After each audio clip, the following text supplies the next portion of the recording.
It has been narrated from one of the Imams that kiss your children a great deal, because for every kiss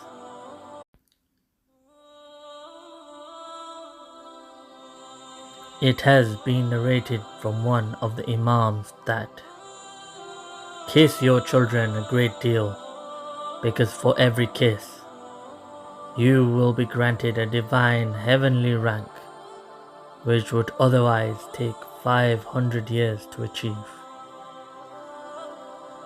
It is also narrated, a man came to the Prophet and said, "I have never kissed my child."